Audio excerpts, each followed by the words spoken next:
Aloha, everyone, and welcome to the Walking in Aloha Let's Talk Story podcast. Today we have Connie. Connie, say your last name, please. Paglianiti. Hi, good. Okay, I am not even going to try You'll be because a fine. lot of people have a hard time with my last name too. But Connie is a best selling author, keynote speaker, and a true champion of second chances.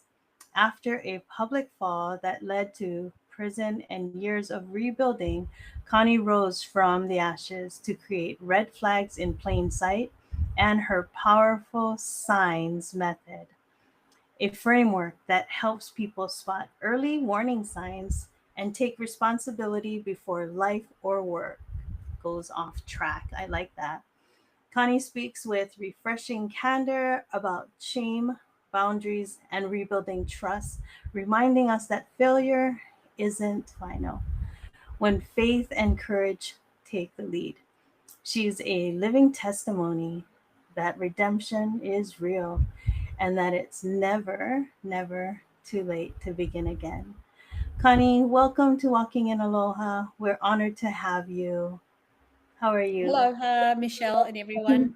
Thank you very much. Hi.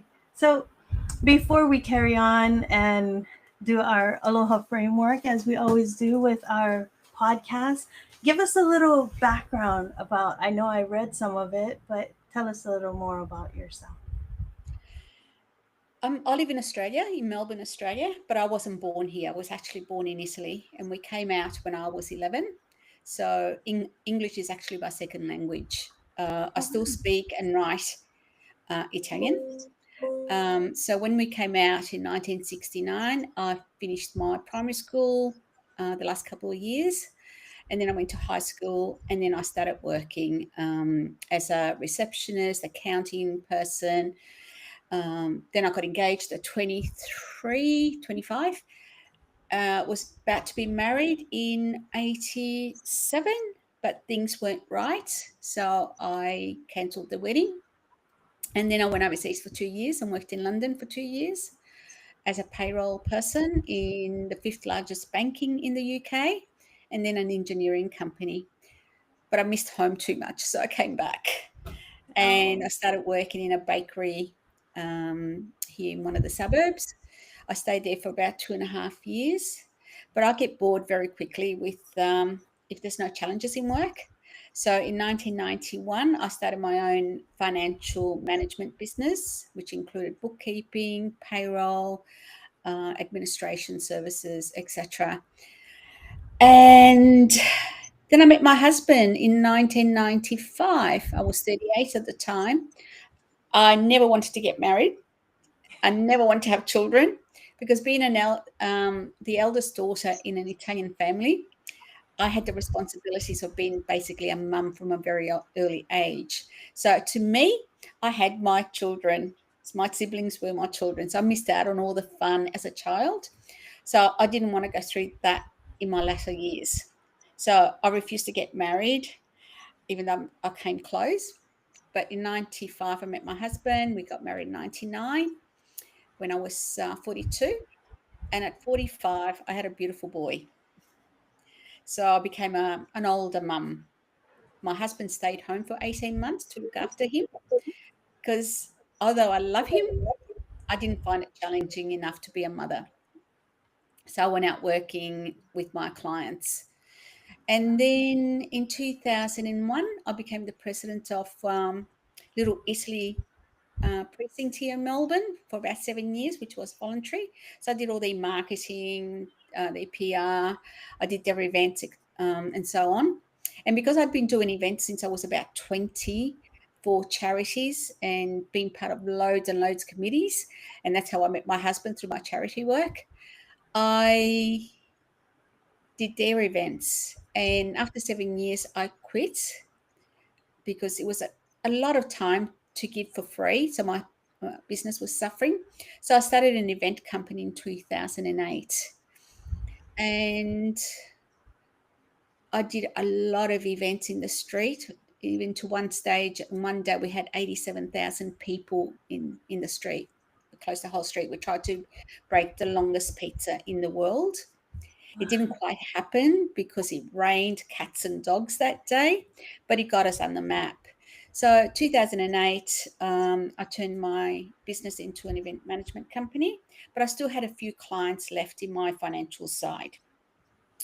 In 2012, I met this person fresh off the boat, he called himself, from Italy, and I thought he had the same ideals, the same values as myself about bringing the new Italy into Australia, because all the events in Australia, when it comes to Italian events, they're still stuck back in the 50s and 60s.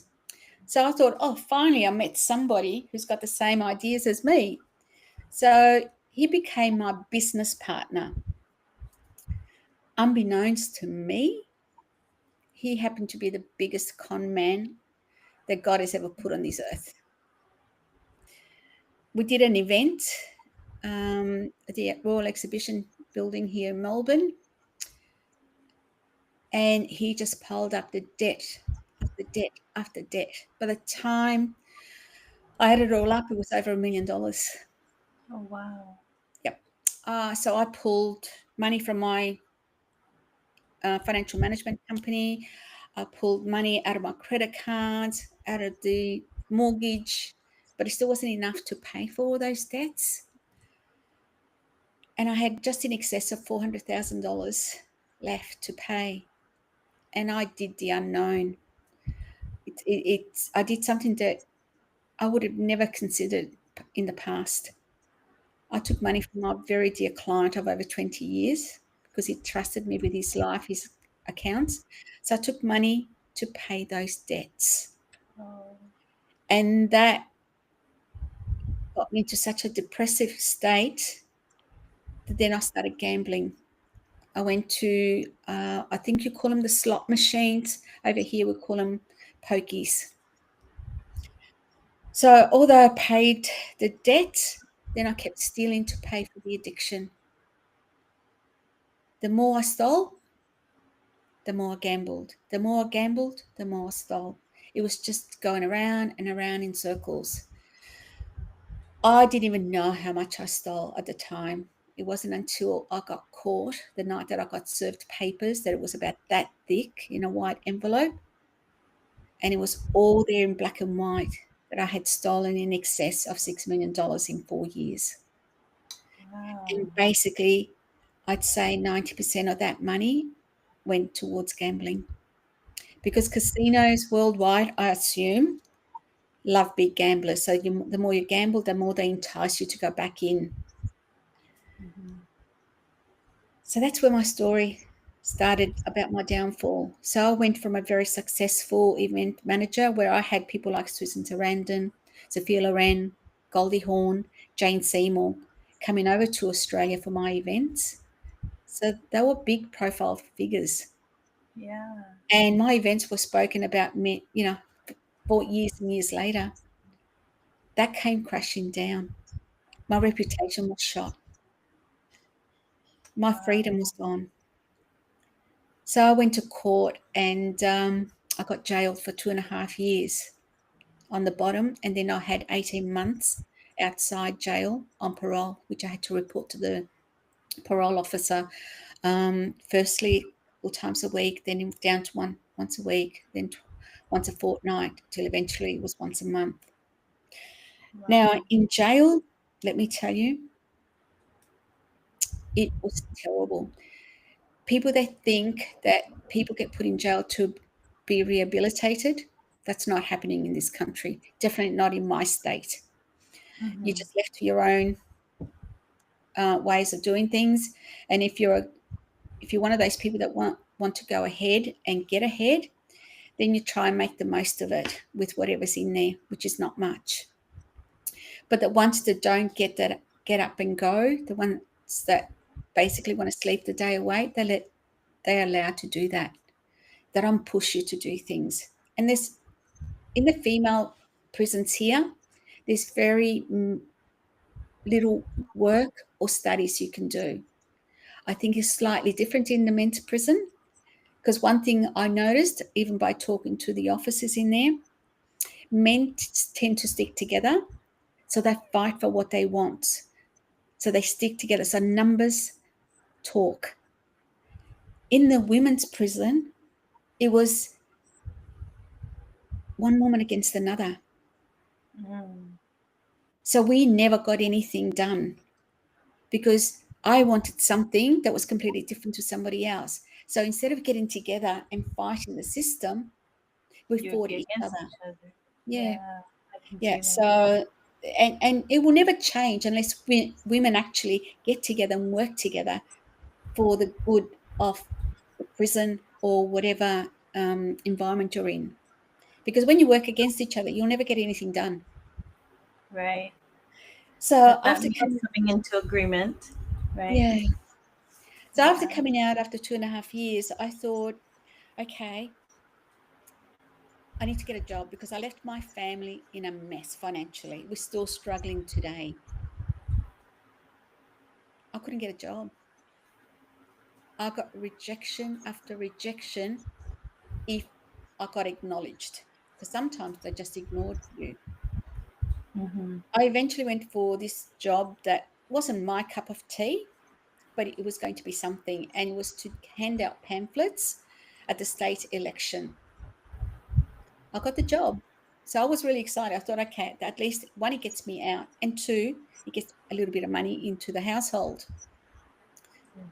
But within 3 days of getting the paperwork to do the training, I got a phone call from the supervisor asking me what my criminal record was all about. So I told her, I said, I went to court because I stole money from this. She said, I am so sorry. She said, but I have to retract the position. So I lost that job as well. I I was heartbroken because I thought, my God, if I can't get a job to hand out just papers at a state election, who's going to give me a job? And it's been that same thing. And in October 2023, my mum Mm-hmm. got diagnosed with pancreatic cancer, stage 4. Now, during all this time, even though she still couldn't understand it being old style Italian, she was still my supporter, both emotionally, financially, everything. So at least it got me out of the house from here to there because I locked myself away. So Yeah. 2.5 years in jail, but 2.5 years in my house, not going anywhere because of the shame, because of the stigma. I was too embarrassed to go out. So my mum was the only place I really went to. So when she got diagnosed with cancer in October 2023, I thought to myself, what am I going to do now? I Mm-hmm. can either crawl away and keep in my house and die quietly, or do I fight this? Right. My mum went into hospital 3 months later on the day of my actual birthday, 14th of January, and within 10 days she was gone. Sorry. So I decided to go back to university because although I've been doing events for over 40 years, I didn't have a piece of paper to say that. And I thought, well, maybe I'll get that little piece of paper and I'll start an online education system for event planners and give them my experience, my theory. I'm still working on that, but I just got my diploma in March this year and I'm working towards that. But in the meantime, a company from America sponsored about me writing my book, From the Shadows into the Light. So that got released in May this year as well. And it became a bestseller on Amazon in 5 different countries. And it was a finalist in one of the book awards here. And I've had 5 star from readers, favorite readers' books and stuff. So that's keeping me going. And I'm also doing public speaking through Respin program, which is part of Gamblers Help here in Victoria. So I go out and talk to counsellors, talk to people with addictions, their family and friends, and we're trying to remove the stigma from gambling but also helping them get over how they can stop. And plus, I like you said, I've got the red flags in plain sight workshops Mm-hmm. and talks where I go to corporates and talk to them about looking for these red flags. Because at one stage, I used to go into corporates looking for them on their behalf, and then I became the red flag. So I know what I'm looking for because I've been on both sides. So that's the other avenue that I'm taking. But I'm also talking about second chances. We all make mistakes. Some are bigger than others. Mine was huge. But does that make me an evil person, a bad person? No, I stuffed up. I should be able to move on with life. I've paid the price. I did the Yeah. crime, I did the time. I should be able to get on with life. I should not be penalized, not just me or anybody that's out there. They should not be penalized for the rest of their life unless they keep doing it. Now, I haven't gambled for 7 years.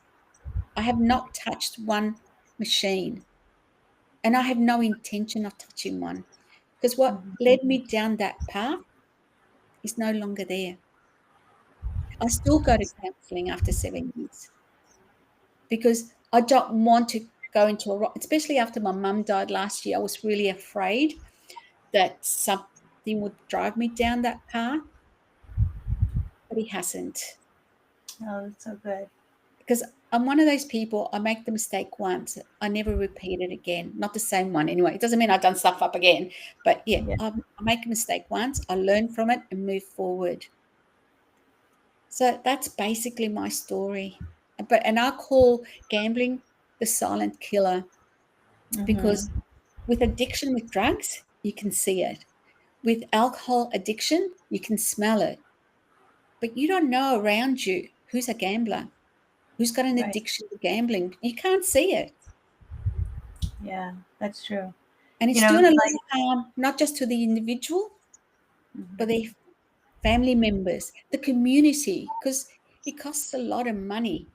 Me taking all this money from this client, it's taken that money away from the economy. yeah, So they say it affects 7 to 10 people. I actually think it affects the whole community. right. And like I think with any addiction, right? Gambling is another addiction. And Yes. we have, like, so my husband and I, we were talking about it, and before we were talking about our addictive personalities, right?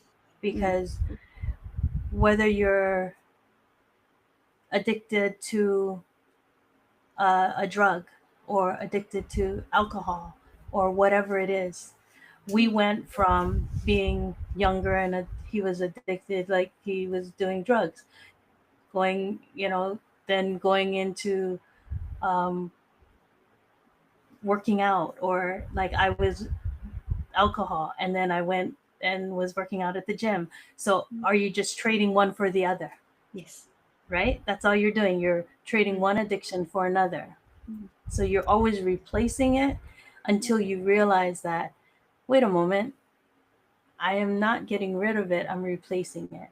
yeah, And then now we're in a place where we're like, that's an addictive personality type. So we're like, no, whenever we find that we're connected to something, like, oh, we want that, no, that's that addictive personality type, right? So you got to mm, like not go towards it, because then you're going to go into it more and more, yeah, and then you're going to yeah, find yourself down that road. So no matter what it is, people mm, need to recognize that.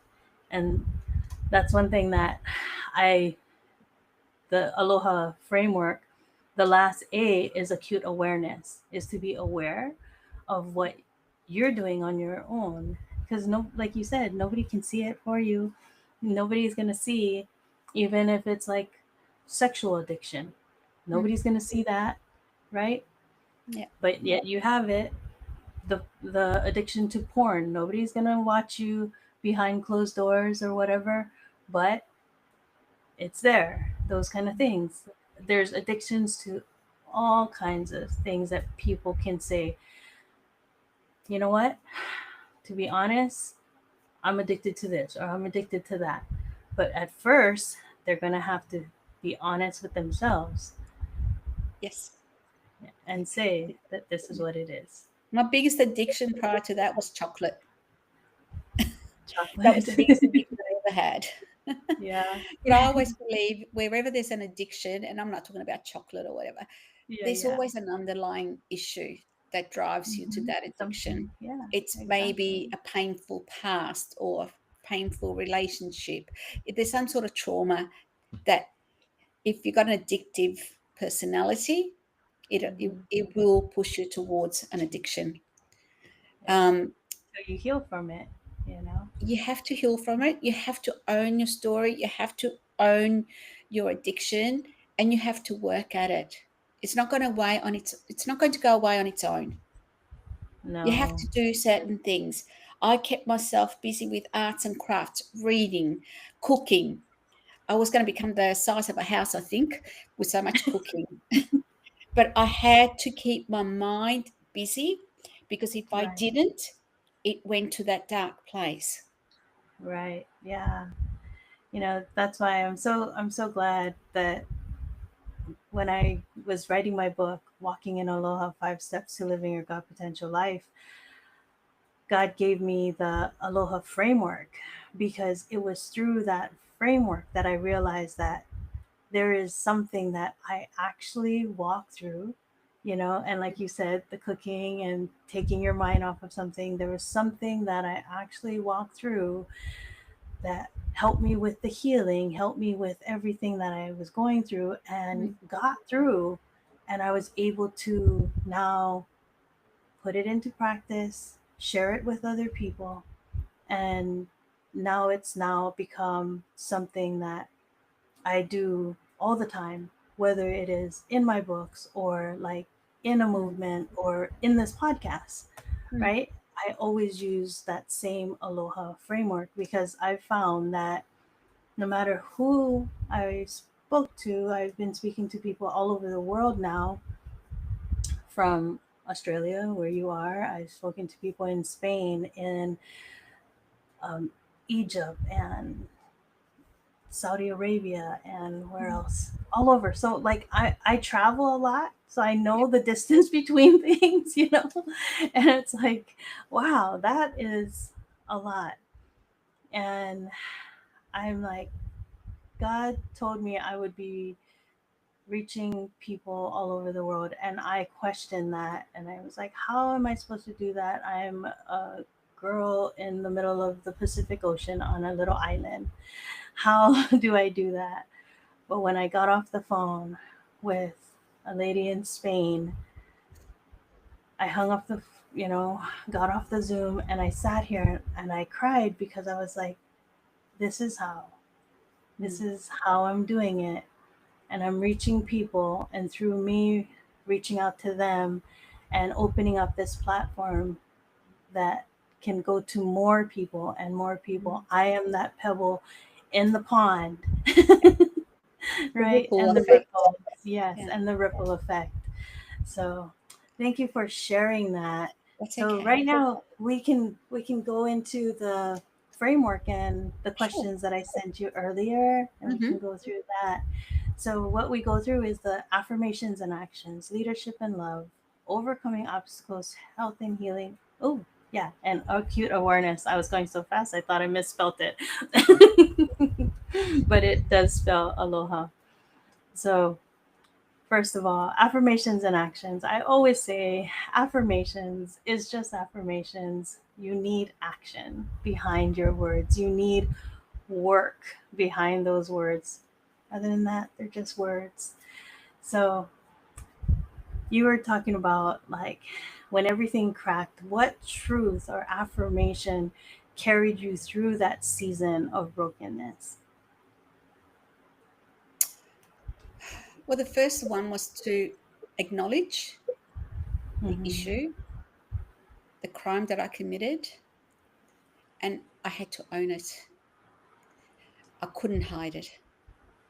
I think if Yeah. you hide it, it becomes a worse problem.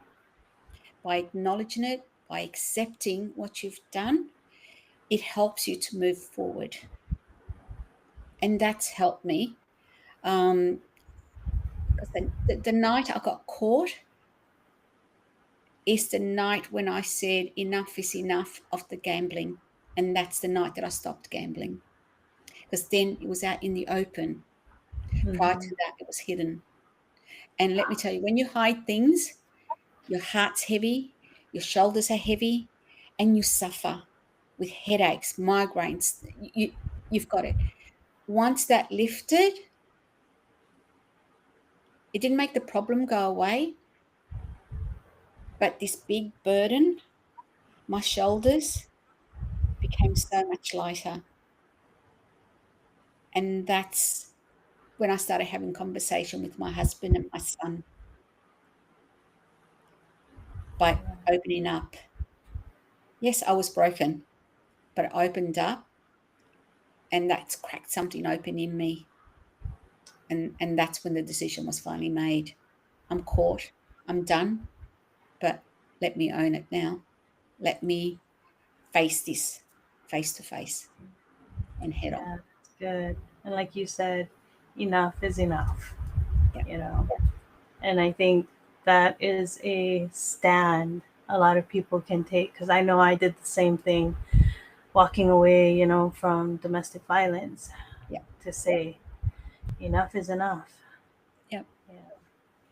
So you talk about signs, SIGNS, as a way to spot risk Yeah. earlier. What's Well, one small action anyone can take today to start rebuilding trust or momentum? well, basically, my science is about how you can tell the early signs, how to how you can spot the signs and do something about it. So you need to speak up when you see these signs, because the person itself might not see it, but you might spot them. So it's up to you to speak on their behalf. Approach them. Don't accuse them. Ask them, is everything okay with you today? You seem a bit different. And let them open up to you. And don't give up. Don't push if they don't want to talk about it. Maybe the time's not right. But keep being there for that person. So that's what my science is all about. It's about you showing up when people go quiet, or they miss deadlines, or they stop replying, or you notice big changes in their mood. I know my mood changed. I wasn't the same person that I was, 4 or 5 years before that. Because even though I had two faces, I had the public face, which was happy-go-lucky and still being successful. There were still Yeah. little signs there that could have noticed it. I couldn't look you in the eye because I knew I had a guilty thought in my mind. I was doing something wrong. I overcompensated with talking sometimes, or sometimes I just stuck in my office and didn't go out. So there were little signs that could have noticed it, but they didn't. So if you notice that sort of stuff, Yeah. say something, because none of this happens overnight. Mm-hmm. The Yeah. signs are there. We just need to look at them and speak up. Yeah. I like that, being there and speaking up on their behalf, like you said, Yeah. and not giving up because they're like, no, nothing's wrong, you know, Yeah, and I'm fine. Don't worry, I'm fine. Yeah, but right, don't give up, because you know I can only speak from where I sat in the domestic violence, and I did the same thing. There's signs of abuse if you looked, right? Maybe it didn't show on my face, but my personality was now different. The way that I acted was different. yeah, I wasn't as happy or whatever, I wasn't looking at people like you said. I wasn't looking at people the same way because I was afraid if you caught me looking, you would see the sadness in my eyes Yeah. or something, or I would cry. So don't look at me too long because I'm gonna cry. That kind of thing. Because there was hurt there, right? You Of like, course. yeah, and I'm like, why can't you see? Yeah. See for me, kind of thing. That's how I was hoping, like somebody Yeah. see for me. And if I said I was fine, I'm okay, they would be like, oh, okay, and leave. Yeah. And you're like, no, that was just the surface. Why can't you see underneath this? Yeah. But a lot of times that's just how Unfortunately, it people was. do They ignore didn't it. follow. They didn't follow the signs or Yeah. didn't. Well, I was in Um, a domestic violent household. My dad was very violent because he thought that mm, was the way to discipline children. And I went to school with long sleeves, regardless of what the temperature was like, long pants, right? If the yeah, teacher had said to me, "Why are you wearing long sleeves and long pants in a 40-degree heat?" maybe maybe I right, would have opened up, but they didn't. They ignored it. So right. I think people, I don't know what it is. Maybe it's because they don't want to get involved. I think that's what it is, Um, right? They don't want to get involved, or but you're they the don't want to stronger. question something and be wrong. Yeah, I think that's too, like, oh, I don't want to say that and I might be wrong. What yeah, if I say something and I'm wrong? But what if you say something and you're right? You yeah, know? exactly. Yeah, Yeah. yeah. So, You don't know what that person's going through. So yeah, ask, right. ask. That's so Always true. ask. If I can see somebody's not happy or not smiling or there's something funny, I always say, "Are you okay? Yeah. Do you need help?" Because you never know. You never know. And eventually, maybe they will open up. Yeah. So, like now, because I'm more aware, even in the airport, if Mm, I think there's a domestic going on or a woman is in danger somehow, mm, I will look at her and I will ask her, are you okay? mm, Or if I notice that the male is holding both IDs, mm, right? And he gives me the IDs, I will do his ID, hand him his ID, I'll do her ID, and I'll hand her ID. I won't mm, give it back to him mm, because I can tell if it's like a um, possessive situation if he grabs it from her or something, and or if she looks like scared, if oh no, you're not supposed to give it to me, I mm, can tell. So mm. I will do that for her, and then I'll notice like, oh, you're okay, you know.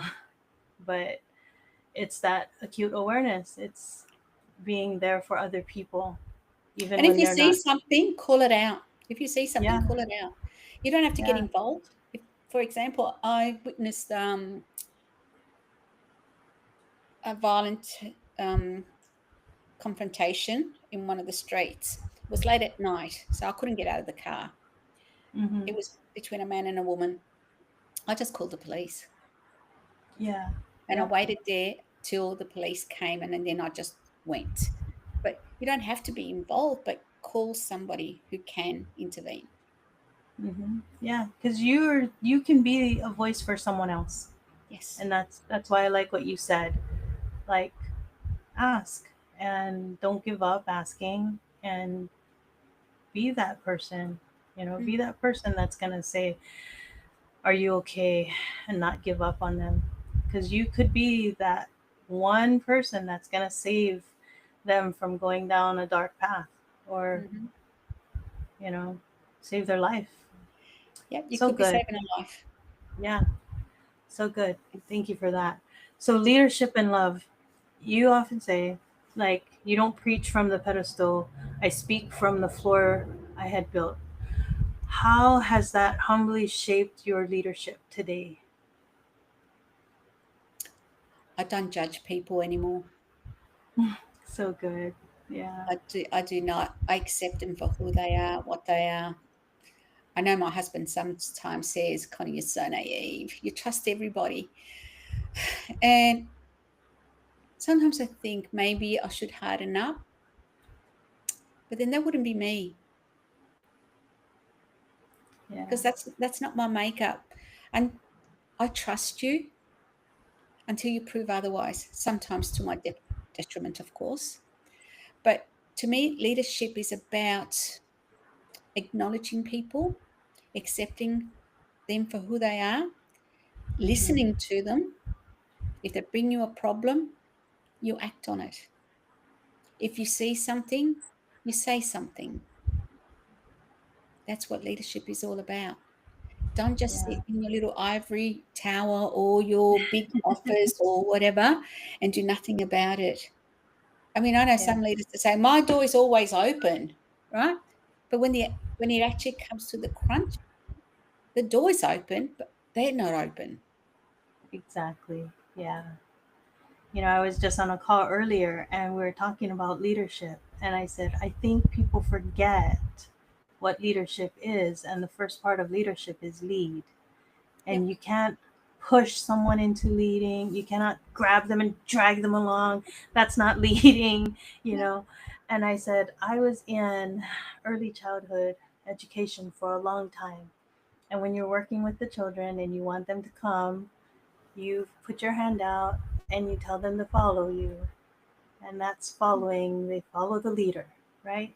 And that's what you want to do until, as a leader, you want somebody to come along and you lead them, not push, not shove, not be bossy, but No. lead, And right? sometimes you've got to realize that people are not always leaders and Yeah, accept it that, some people don't want to lead, and that's fine. They're happy just following. right, So if they're happy following, lead them in a proper manner. right.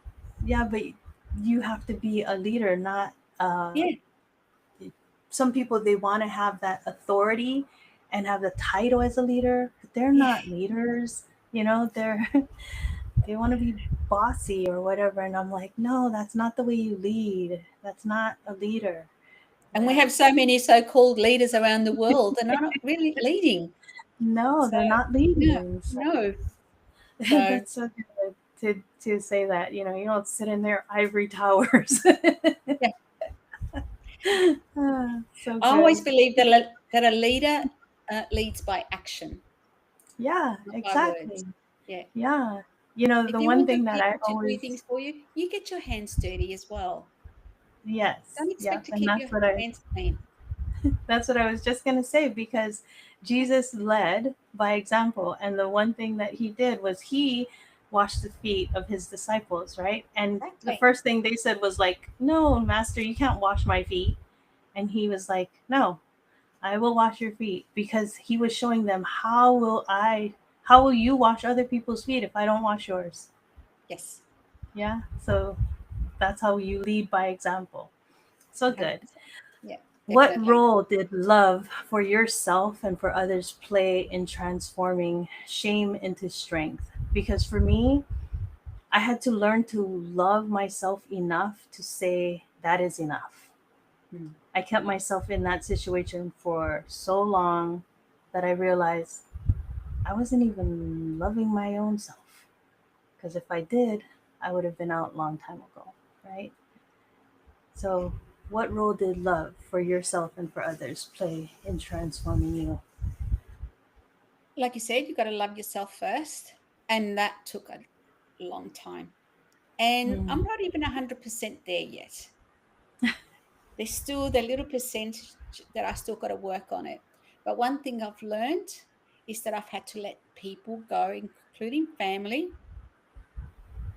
because they were the ones that were hindering me from moving forward. And to me, that wasn't love.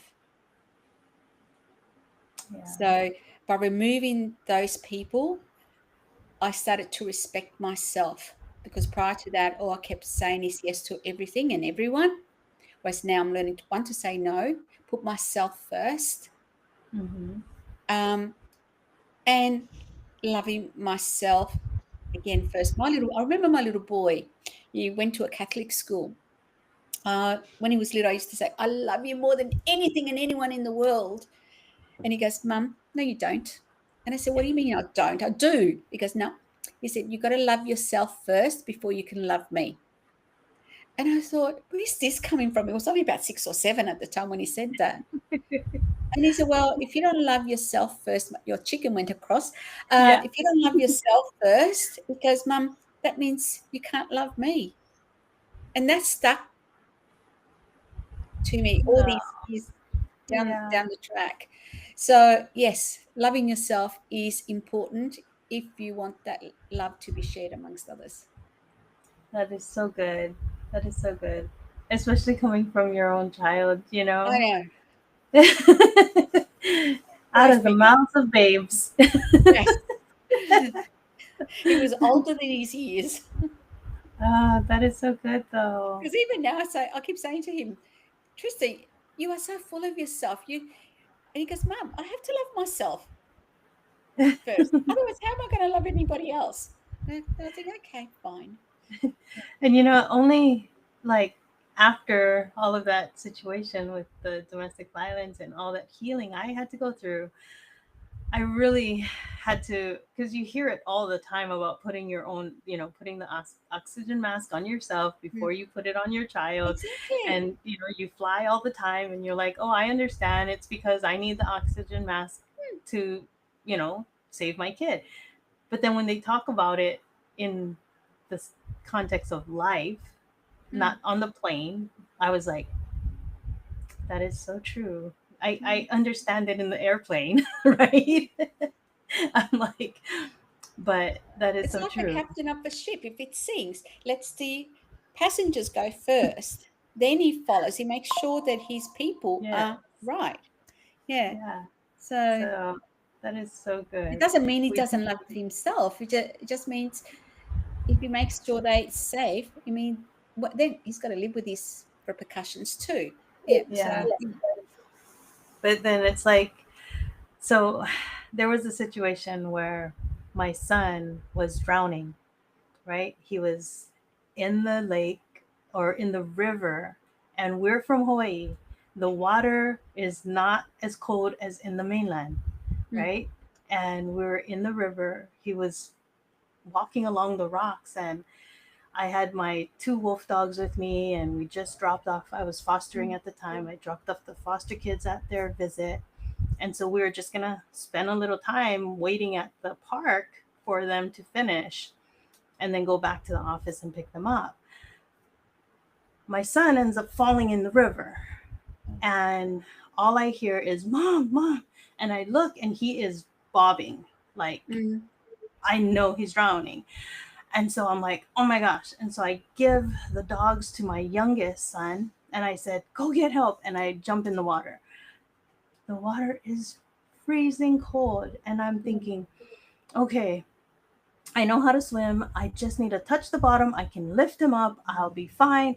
I could not touch the bottom. And I got closer to him, and he started climbing all over me.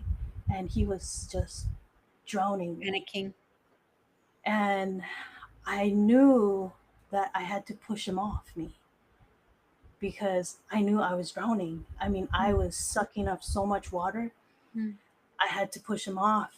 And the one thing that I remember, I mean, because I live surrounded by water, is that we always know is that someone's on you like that, you got to push them off, mm. or you will not save yourself and you will not save them, No.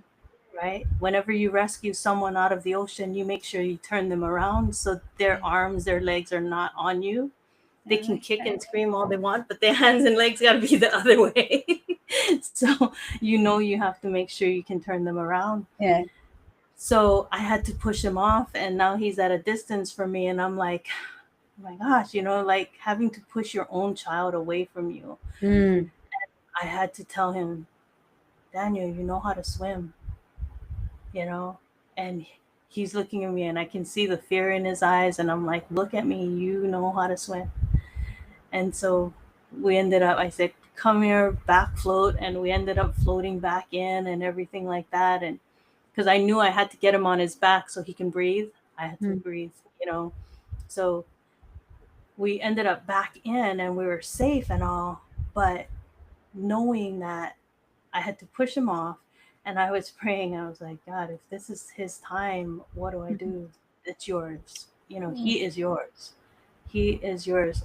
I am but a vessel here on this earth, and basically, he's your child, right?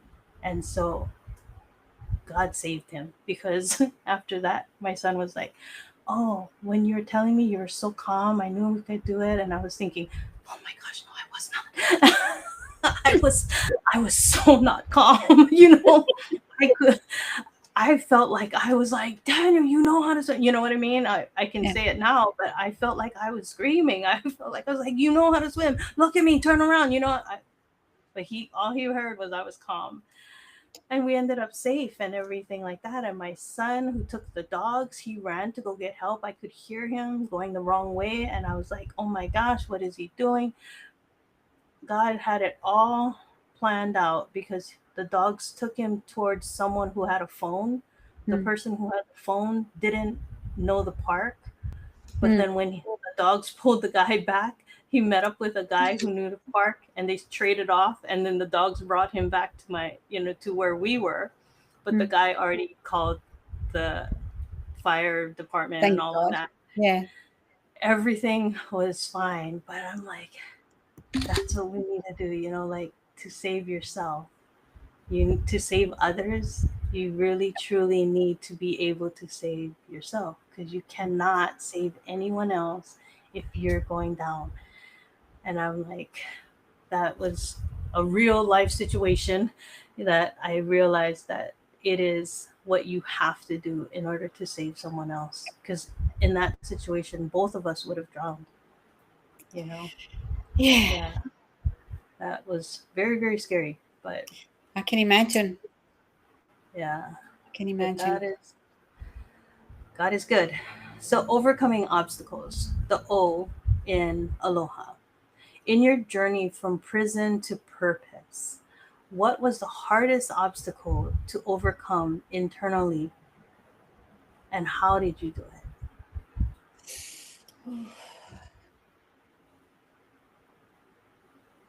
I think the stigma Yeah.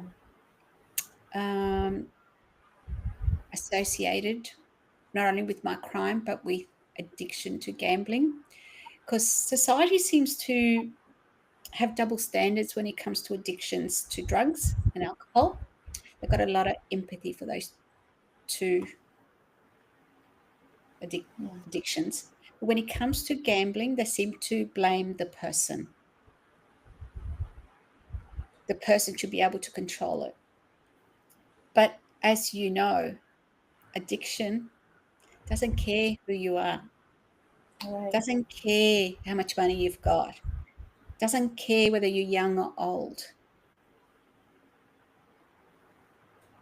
So the stigma, I think, was the biggest hurdle for me, apart from the shame and the embarrassment. How did I overcome that? Through counseling and basically learning to say that what you think of me is your problem, not Mm. mine. Yeah. I can only fix what I feel. I can't change how you feel. Only you can do that. So I think once I accepted that different people have different reactions to whatever they think of, the only person that can change how I feel is me. Hmm.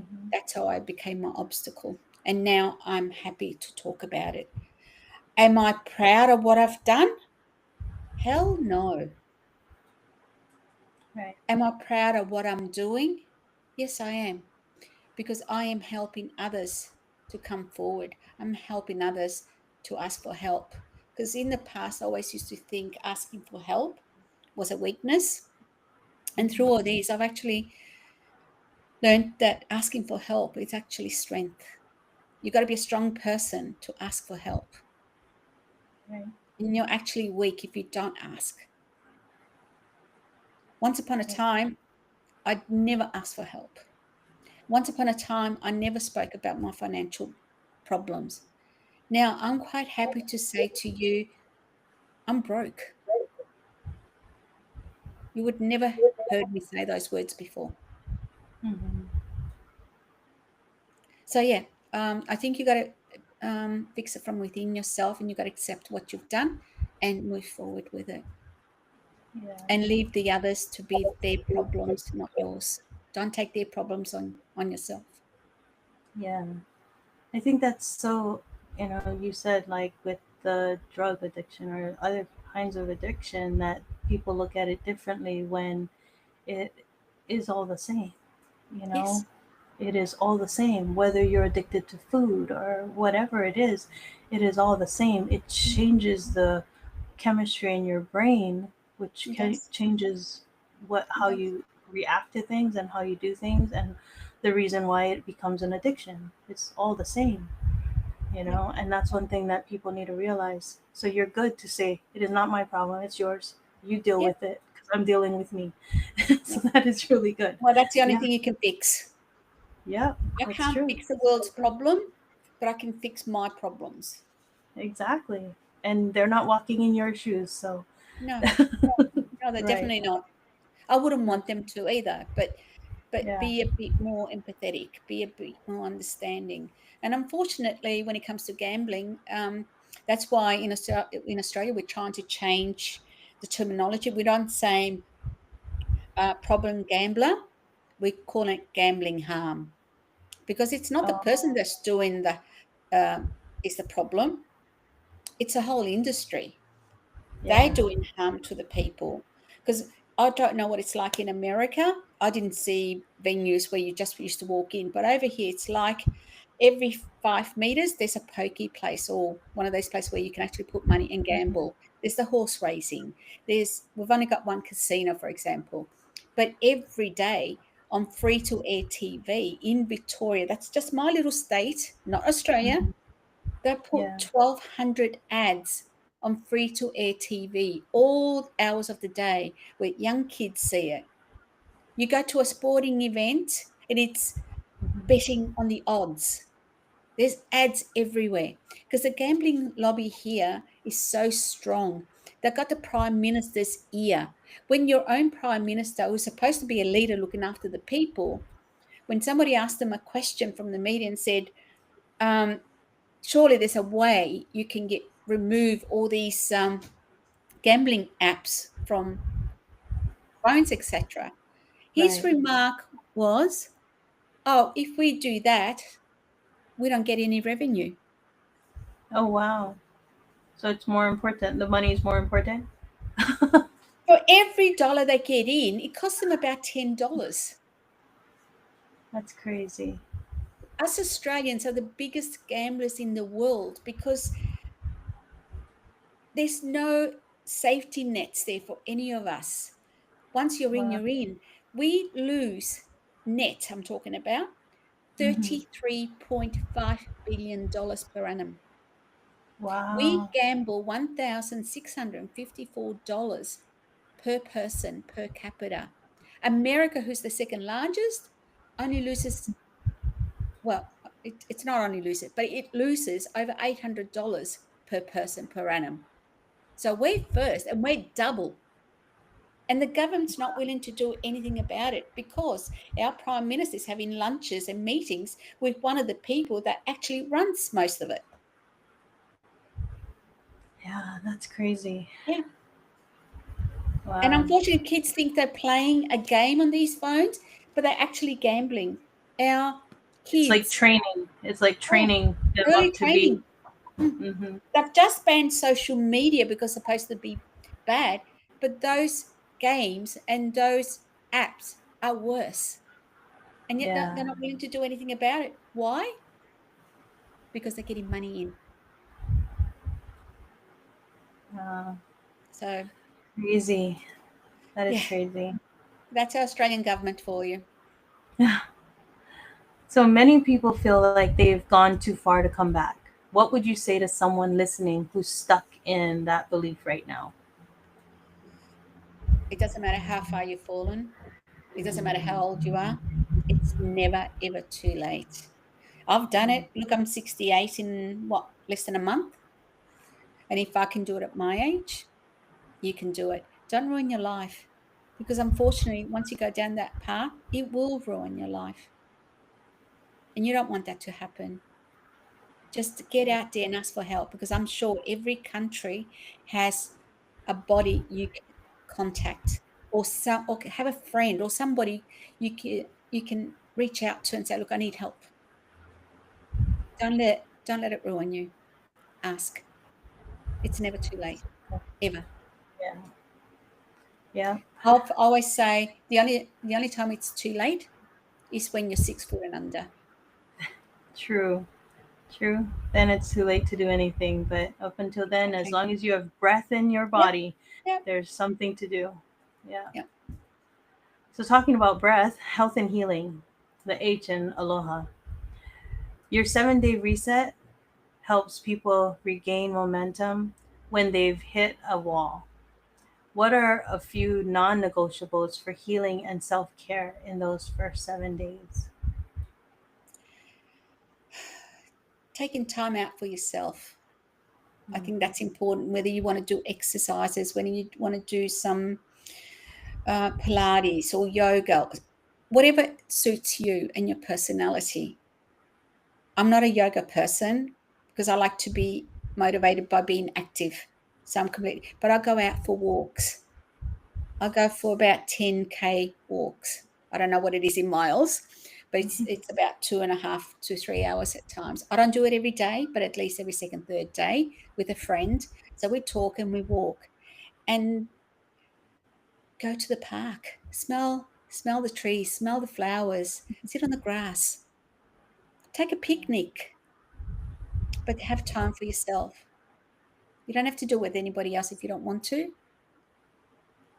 Take a book, read, open your mind to new learnings.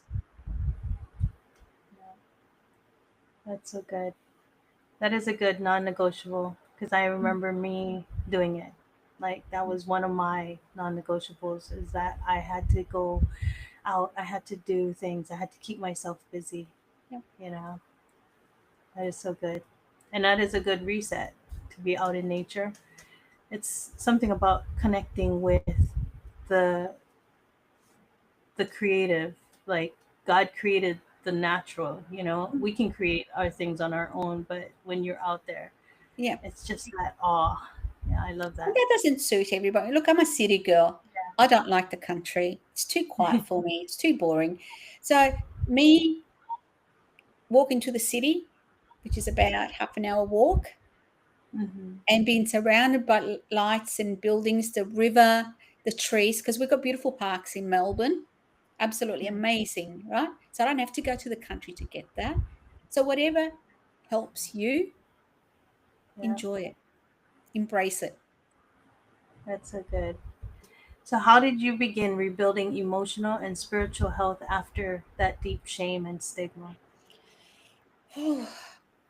One, accepting it. Secondly, I think it was so cathartic for me writing the book, Oh, that is so good. putting it down on paper, or well, on the computer, typing it away.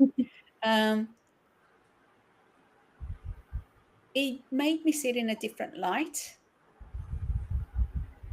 I did have trouble writing the latter part of my book because it was still fresh. My childhood, I'd already accepted that. I forgave my dad, never forgotten, but I forgave my dad. That was fine. But the last 10 chapters of my book, because it was still so fresh, that took longer. But by the time I finished that,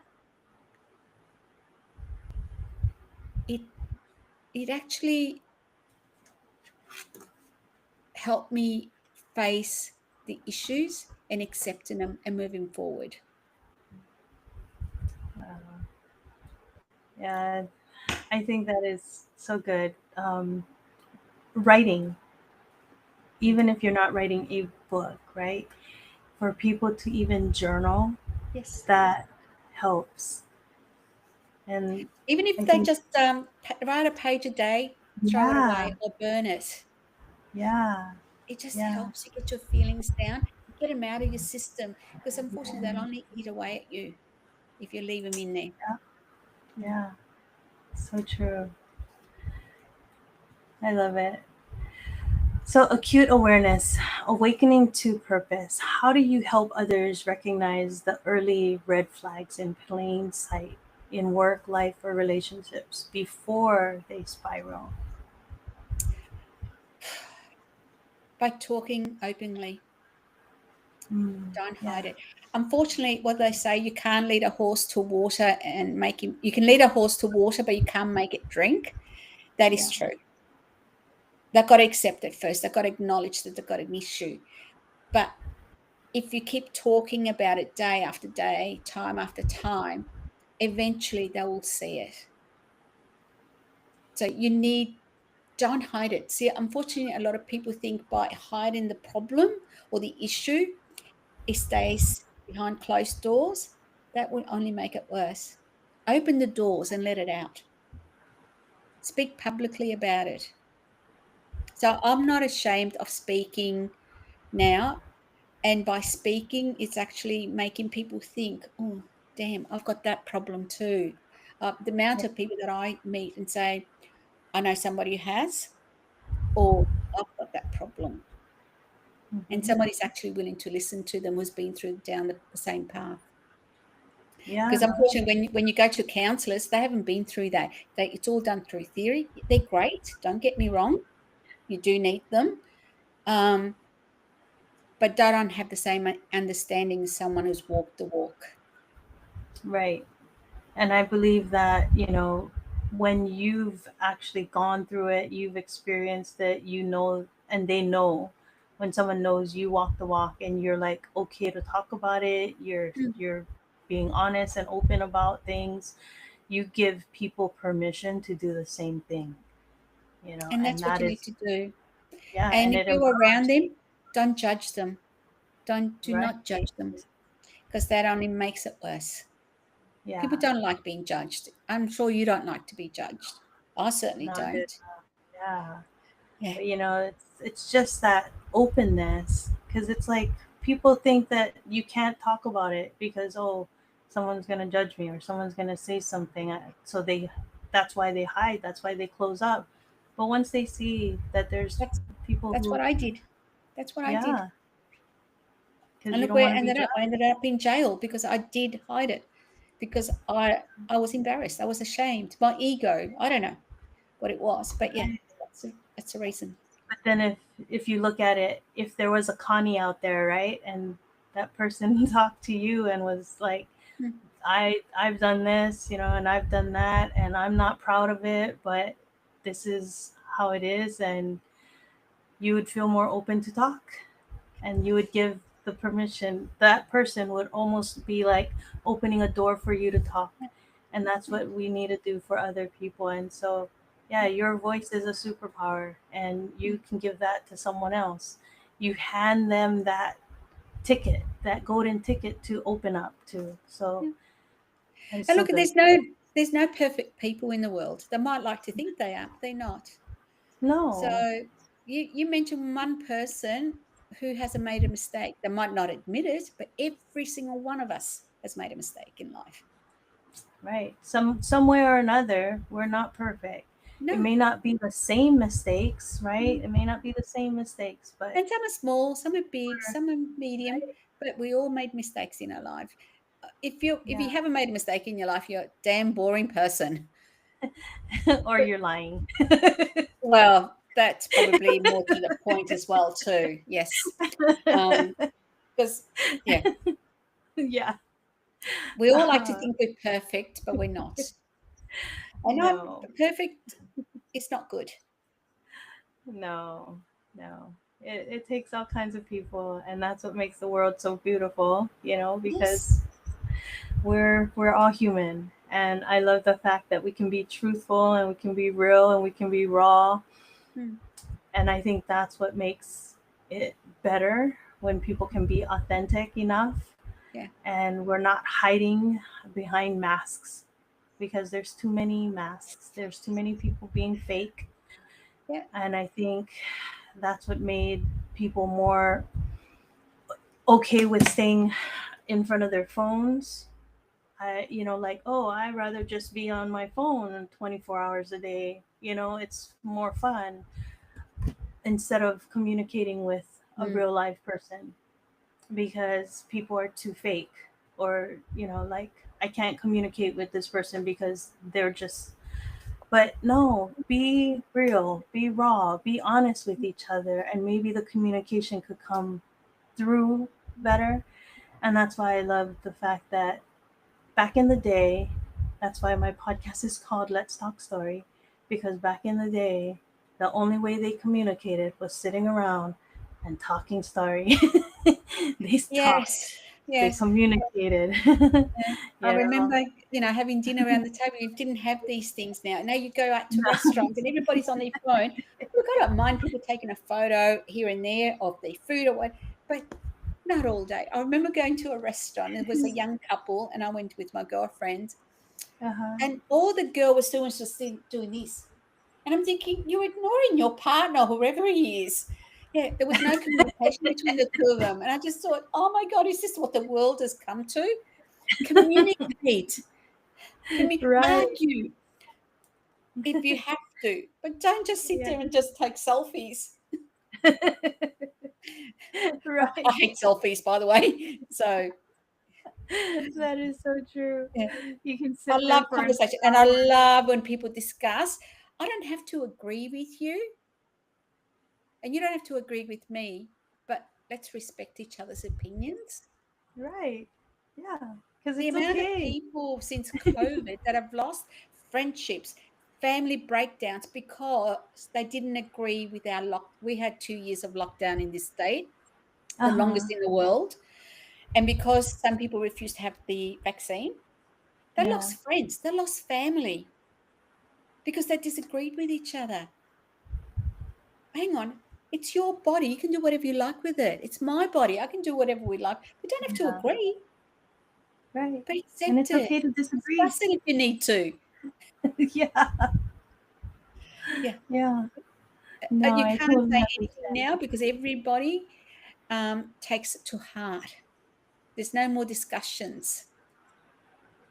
Yeah. And that's what I Everyone want to do. I gets want too people to be easily able to offended.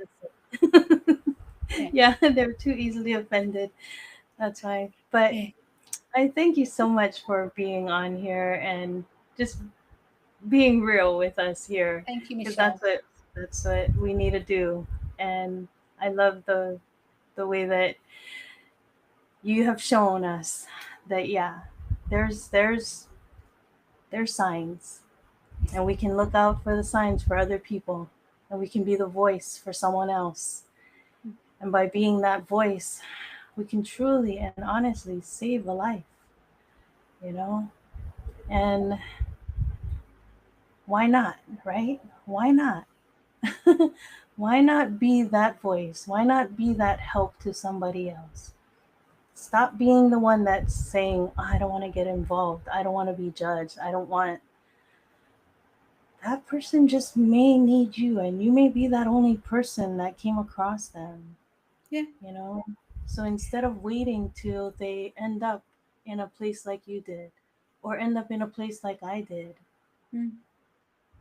be that person to say something. We're all Yeah, humans. right. Let's look after each other. Let's go Exactly. back to being caring about each other. And the Uh, world will be such a better place. There's, too- yes. there's too much anger out there and there's too much not getting involved. Get involved if you need to. Get involved. It's Mm. okay. Anything done with heart, people Mm. will notice that. Yeah. As long as you're Come from a doing good it with place. your heart, come from a Yeah. place where it's good, Mm. come from that place of pure love, Yeah. and it'll come across right, you Mm. know? And they'll see that you're just trying to be of help. And they'll see Yeah. that, they'll feel that, it'll come across right. So good. So everyone, thank you. Thank you for joining us here. And Connie, thank you. Thank you, Michelle. This is Aloha. Connie, amazing Connie, best-selling author, keynote speaker, and creator of Red Flags in Plain Sight. In plain sight, everyone. Highlight that part. and the signs method. To learn more or to access her free signs one pager and the 7-day reset, visit Connie. Say it again. Your last name. Go to my website, www.conniepaglianiti.com. Yep. My That's the Facebook one I is have, down, but I just don't know how to say unfortunately. your last name. Paglianiti. Paglianiti.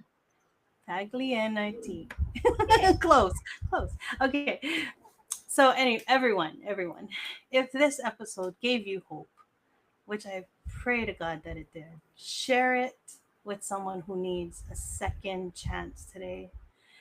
Share it because sometimes all it takes is that one story to start again. So until next time, walk in aloha, affirm your worth because you're worth it, lead with love, and overcome with grace.